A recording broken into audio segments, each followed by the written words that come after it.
ಇವಾಗ degree final years enter ಆಗ್ತಾ ಇದ್ದೀವಿ.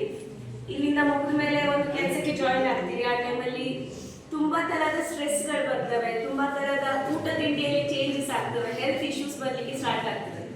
ನೋಡ್ತಿರ್ಬೋದು ನೀವು, ಎಷ್ಟೇ ಜಿಮ್ ಫ್ರೀಕ್ ಆಗಿದ್ದವರು ಸಹ ಹಾರ್ಟ್ ಅಟ್ಯಾಕ್ ಬಂದು ಸಾಯ್ತಾ ಇದ್ದಾರೆ. ಒಳ್ಳೆ ಡಯಟ್ ತಗೊಳ್ಳೋರು ಸಹ ಯಾವುದಾದ್ರೂ ಒಂದು ಕಾಯಿಲೆ ಬಂದು ಕ್ಯಾನ್ಸರ್ ಅಂತ ಕಾಯಿಲೆ ಆಗಿರ್ಬೋದು, ಇಂಥದ್ದೆಲ್ಲ ತುಂಬ ಕಾಮನ್ ಆಗಿದೆ, ಹೌದಾ ಇಲ್ವಾ?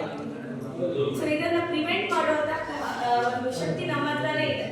ನಾವೇನ್ ತಿಂಡಿ ಊಟ ಮಾಡ್ತಿದ್ದೇವೆ ಅದರಲ್ಲಿ ನಾವು ಸ್ವಚ್ಛತೆಯನ್ನ ಕಾಪಾಡ್ಕೊಂಡ್ರೆ, ಕ್ಲೀನ್ ಡಯಟ್ ಅನ್ನ ಮೇಂಟೈನ್ ಮಾಡಿದ್ರೆ. ಕ್ಲೀನ್ ಡಯಟ್ ಅಂದ್ರೆ ಎಲ್ಲವನ್ನ ಒರೆಸಿ ಹಾಕುವಂಥದ್ದಲ್ಲ.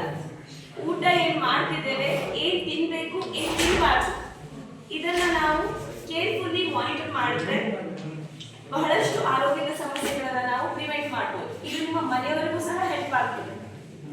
ಈಗ ನಿಮ್ಮ ತಾಯಂದ್ರೆ ಇರ್ಬೋದು, ಈಗ ನಿಮ್ಮ ತಾಯಂದ್ರೆ ಏಜಲ್ಲಿ ಹುಟ್ಟು ನಿಲ್ಲಲಿಕ್ಕೆ ಬರ್ತದೆ. ಸೊ ಆ ಟೈಮಲ್ಲಿ ಬಹಳಷ್ಟು ಸಮಸ್ಯೆಗಳು ಹೆಣ್ಮಕ್ಳಿಗೆ ಬರ್ತವೆ.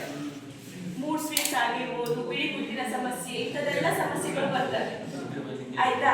ಹಾಗೆ ಮೇಲ್ಸ್ಗಳಿಗೆ ಅಂದ್ರೆ ಜೆಂಟ್ಸ್ಗಳಿಗೆ BP, ಶುಗರ್ ಇಂಥ ಪ್ರಾಬ್ಲಮ್ಗಳು ಬರ್ತವೆ, ಮತ್ತಂದ್ರೆ ಅವರಿಗೆ ಆ ಥರದ ಸಮಸ್ಯೆಗಳು ಬೇಗ ಉತ್ಪತ್ತಿ ಆಗ್ತದೆ.